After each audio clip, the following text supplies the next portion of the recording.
How many times this week have you woken up feeling like you're already behind before you even brushed your teeth? Like you have forgotten that your worth isn't innately connected to who you are, but it's connected to how many tasks you've crossed off, if your inbox is empty, how fast you can hustle. Here is your reminder that the real challenge isn't about keeping up. It's about remembering who you are when you slow it all down.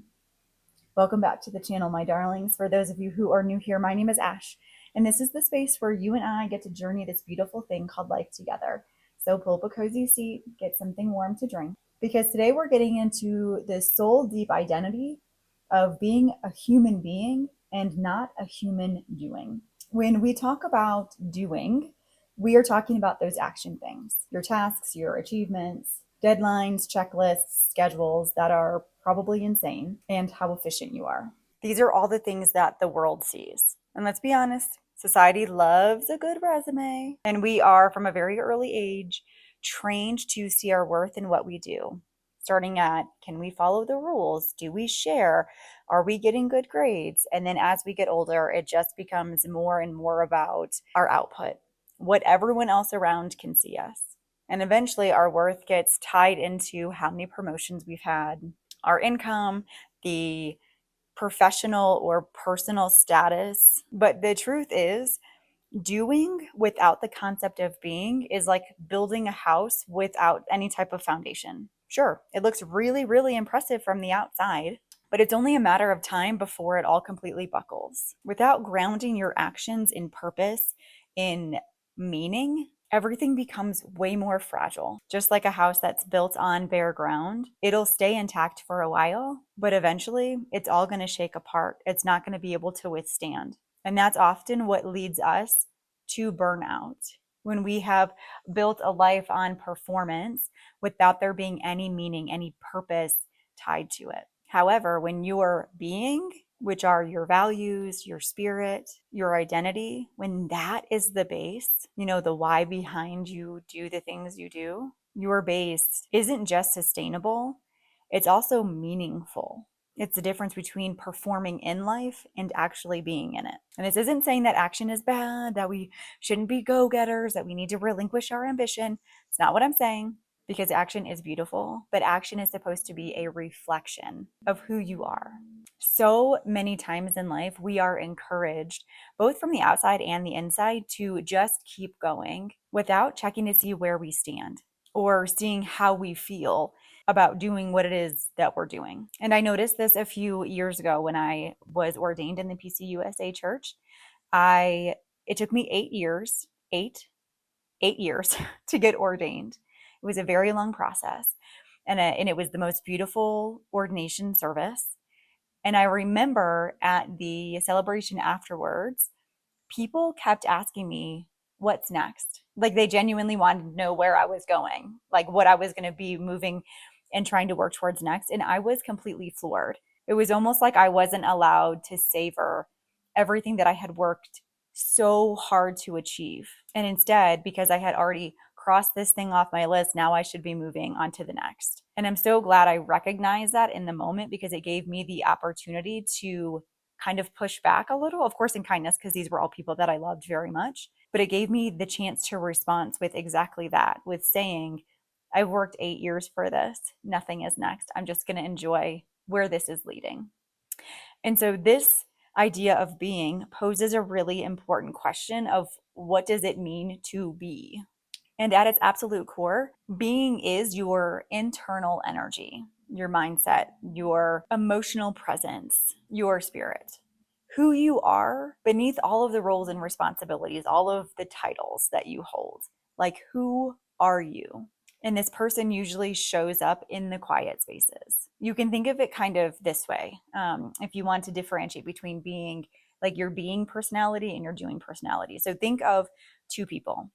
These could be real people or these could be imaginary, but there is one person who, when they come into the room, it shifts the whole energy vibe into almost chaos. Everyone's feeling a little bit more on edge. They're more vigilant to what's going on in the room. And then in behind them walks another person who their energy is the exact opposite. They are calming, they're grounding, they're resolute. They allow your shoulders to drop away from your ears. You take a little bit of a deeper breath. Those are the two different types of who it is, right? So the person that walks in who is calm, that is the person who can still do things, but they're doing it from their being essence. The person who causes chaos is the person who is taking action without it being rooted in anything. And this is where it gets confusing because people think that if you live in your being, right, in your calm energy, in that aspect, that you're kind of lazy and you're not motivated. But that's not true. How you take action might look more slow, but it's going to be way more intentional. And without having this at your core, without having a full understanding of your being, when you take action, no matter how productive, is going to feel hollow. It's not going to satiate you. Even if you accomplish all the things off of your list, if you're just doing it to get it done and you're not doing it with a reason why, it doesn't feel the same. Doing it from your being adds a little bit more magic to the mundane. It makes interruptions throughout the day not feel as annoying or as detrimental. Everything, every action you take becomes more meaningful and sustainable. You don't feel like you're rushing to burnout. You are instead moving with intention. Here's another way to think about this concept, right? So, your body takes actions, your mind makes the decisions, but your spirit knows the best way to make both of those things connect and feel good in the process. So, think about a time when you encountered a situation where you had to make a decision. Your mind may have been like, yeah, let's do it. I can rationalize us getting through there. And your body's like, heck yeah, let's go for it. This seems great. But then your heart or your spirit was kind of like, I don't know. I don't think we should do this. But you ignore that instinct and you did it anyway.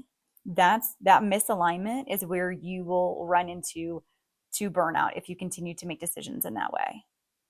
And there is a very big difference between your doubt saying, I don't know if we can do this, and your intuition saying, no, do not do this, do not cross this barrier. Even if everything else made sense, even if you were like, yeah, I can physically get this done. Or your mind was like, yeah, we can figure out a way to get it to work, right? Like if your spirit is not aligned, if all three are not aligned, then you're going to end up crashing and burning. And this could look like, for example, this actually did happen to me, is I got a job offer and it was a really good job offer. And my body was like, yeah, I can do this job. My mind was like, yeah, we're going to take the money. But my spirit was like, no, girl, don't do it. There's something not right about this. But I took the job and I ignored it.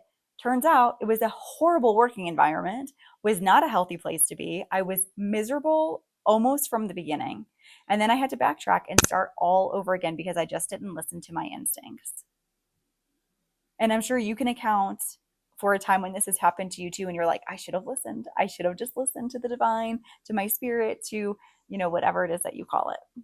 So, what I want to encourage is that you let your spirit guide your mind, and your mind will guide your body. And that is flow, like a flow state. And in this state, your actions feel sacred. And it's what other people call living in alignment. And the flow kind of goes something like this. It'll be you'll take a step, you'll take an action, and then when you take that action, you listen to how it feels in your body. You notice what is revealed about you in taking that step. And then when you go to take the next step, you pause in that and you reflect on what is the best course of action to take. Are my mind, body, and spirit in alignment? And then you take the next step. And that step is taken from a deeper and a truer place. And then after that, you get to receive what comes. And this isn't necessarily like in a reward status or a basis, but it's a continued reflection cycle. You listen to your guide, you take a step, you reflect, see kind of what happened from taking that step, and then when you feel grounded, you take another step. And then you You say, okay, what between these two steps, what has occurred? What have I learned? What have I grown through? What has been revealed to me? And then you go into the next step. And so you just stay in complete alignment with that. And acknowledging how we're moving in life matters. And that matters because you can only receive what you are and aligned with when it comes to believing things about yourself. So, in the case of my job, in that moment, all I saw was that it paid well and that I was capable of doing it. But my spirit, the thing underneath, was saying something else isn't right here. And so because I ignored that and I didn't believe that mattered, that instinctual part of me mattered, I ended up in a really uncomfortable situation.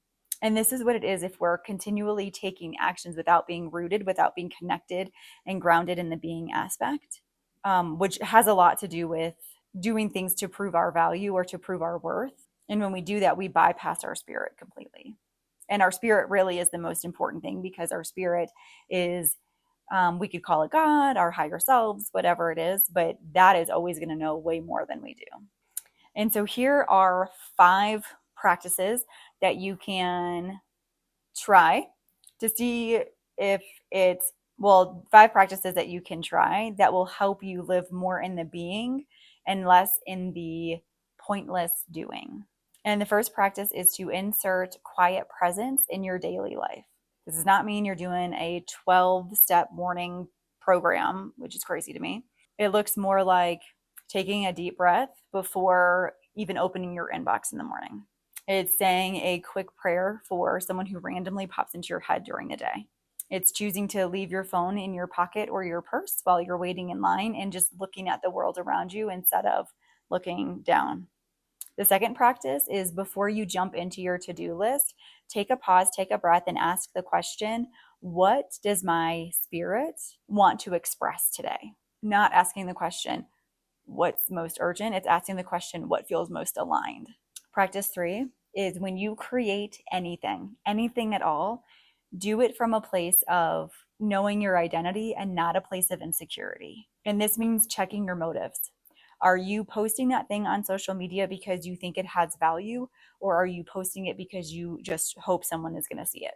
Practice 4 is savoring one thing that you're doing in the day, or multiple things in the day, but it's choosing to slow down and to savor what you're doing. This could look like as you're walking to the bathroom, intentionally slowing down your steps. As you're pouring milk into your coffee, stirring it slowly. If you're sitting in the carpool line or on public transportation, turning the headphones off or turning your phone off or the radio down, and think of a kind thing that you can say to your kiddos or to your partner or to someone important in your life the next time you see them. And then practice 5 is really an art, but it is pausing to figure out what your body feels like in any given moment. Paying attention to how your feet feel in your shoes, or have you been sitting for a long time? Would it feel good to stand up and walk around, or to maybe even just stretch in your chair? What is your body feeling?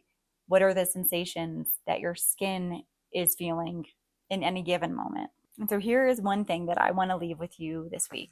In what ways have you been a human doing and not a human being? And what are some steps you can take to switch that so that in everything you do, you are human in their being? Let your next steps, your next decisions be shaped by your soul, not by the speed of things. And until next time, I'm holding you in the light.